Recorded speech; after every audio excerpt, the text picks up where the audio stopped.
Hello everybody. So today I want to do a quick tour of my sawmill shed.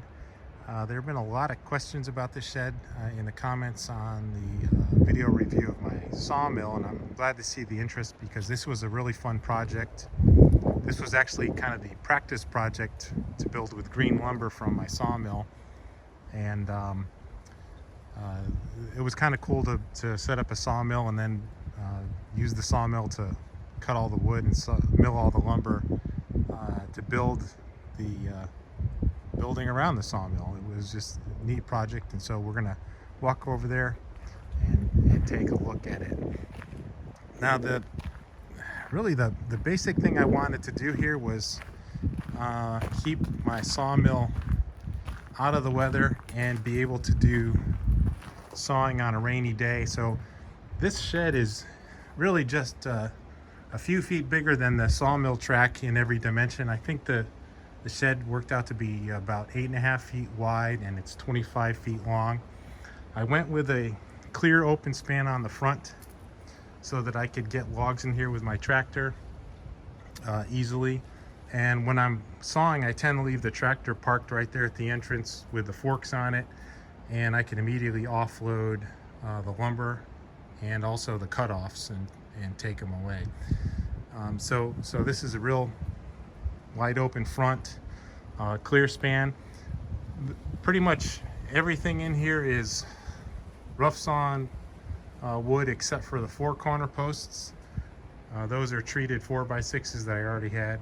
And then I went with a double laminated veneer lumber beam over the front opening in order to go that full 25-foot span.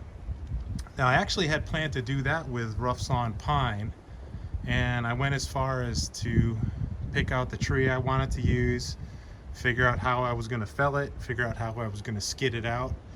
And if I'm remembering right, that beam was going to be about 6 inches wide and about 14 inches tall in order to give me this 25-foot span for the snow load in my area. And while I was putting in these rear beams, these smaller ones are just 6x6s. You know, that's green lumber. They were really heavy, and I was up on a ladder putting them into position. I'm like, boy, if these 6x6 beams are this hard to work with, you know, a 6x14 that's 25 foot long, that's probably going to be ridiculous. And so I calculated the weight, and that beam would have weighed around 1,000 pounds. And you know, my tractor can lift 1,000 pounds easily, but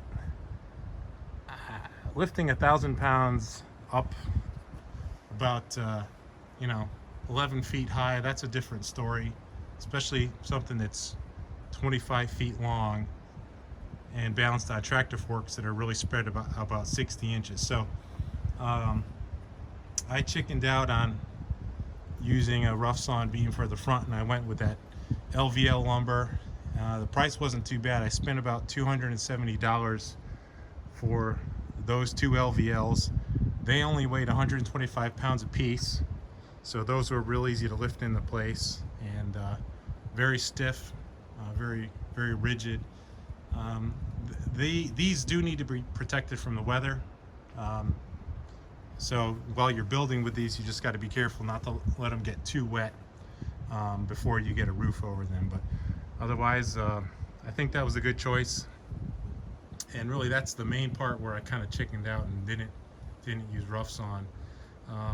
Everything else here was pretty much milled on the sawmill, and really turned out great. I was impressed with the quality of the lumber. I was impressed with the fact that I could cut any length I wanted. And so I have some real oddball dimensions on the roof that I wouldn't have done if I had to live with store-bought lumber lengths, because there you kind of have to plan things around what you can buy and minimize your waste. You know, here, if I wanted a piece of lumber that was, you know, 9 feet, okay, no big deal. Cut a 9-footer. I don't have to buy a 10 and waste a foot. You know, if I wanted a piece of lumber that was 13 foot, cut a 13-footer. I don't have to go buy a 16 and waste 3 feet of it. So I like that flexibility of being able to mill to my own design specs. Now the structure itself, this is a pretty typical pole barn structure. The posts, let me see, let's go find one we can look at. They go down into the ground about 3 feet. They're sitting on concrete footings. I drill a 12-inch diameter hole with a tractor post hole digger for my pole barn construction. And based on the size of that 12-inch round footing, you can take your snow load for your location and figure out how many posts you need. And in this case, I was okay with 3 posts in the rear and just the 2 posts in the front. And then typical pole barn, you would notch your beams into the posts.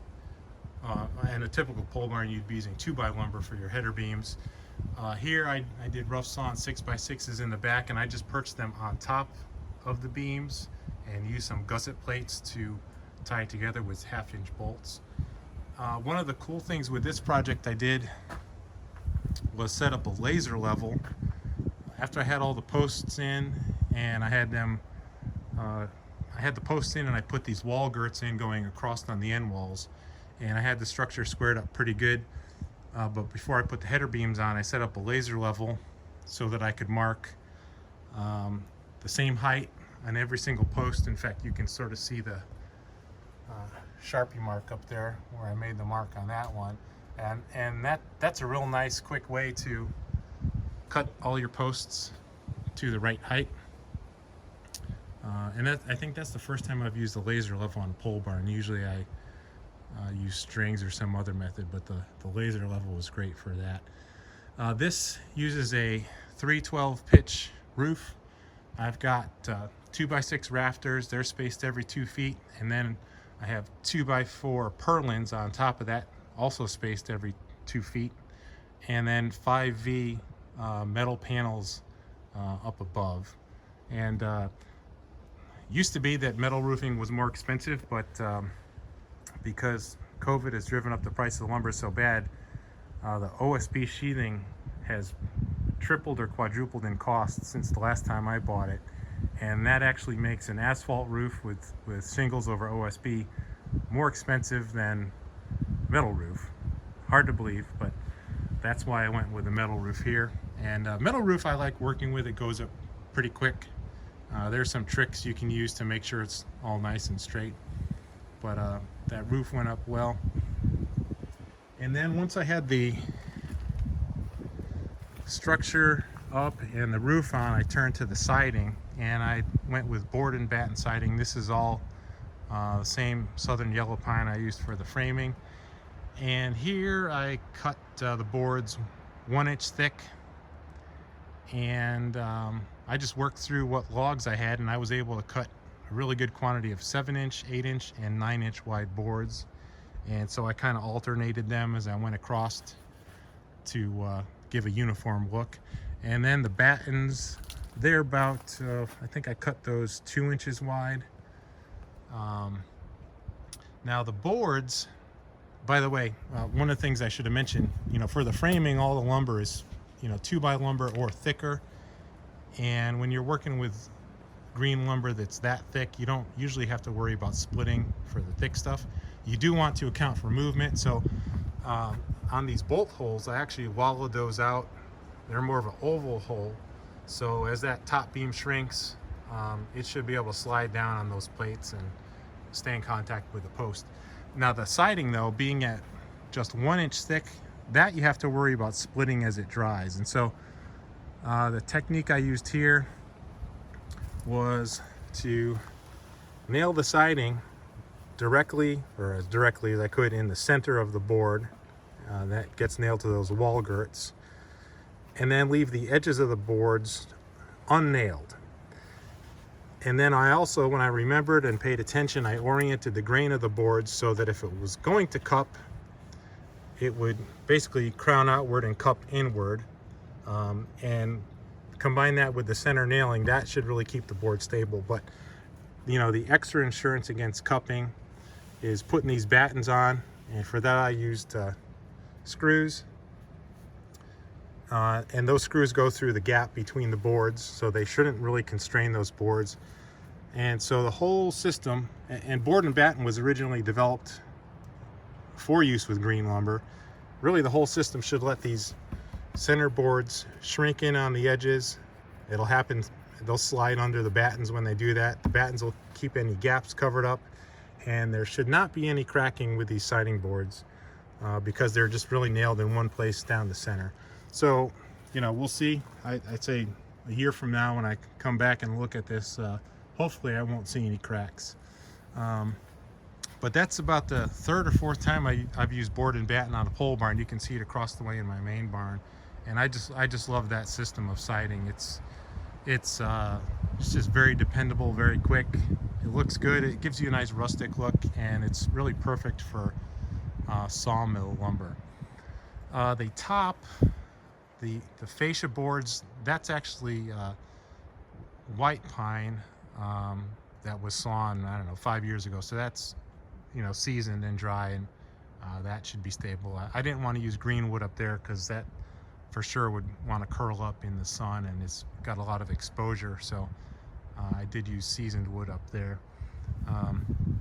But everything else is that green rough sawn southern yellow pine, and I have about 8 acres of that pine that needs to be thinned, and it's good structural wood, so I'm going to be using that for a lot of projects from here on out. You'll notice I put gutters on the back, and I hadn't planned on gutters. I mean, I hate gutters, especially with all these pine trees. You know, they're going to clog up about, you know, every 5 minutes. But I had come out here during a pretty heavy rainstorm, and water was kind of rushing off of that roof, and the wind was blowing it right back underneath inside the shed. And by the way, I have a 1.5 foot overhang all the way around here. You think that'd be enough to keep the rain off the structure, but when the wind's blowing, it was pushing it right in the shed. It was making a big puddle down under the sawmill, and then I got this big mound of sawdust.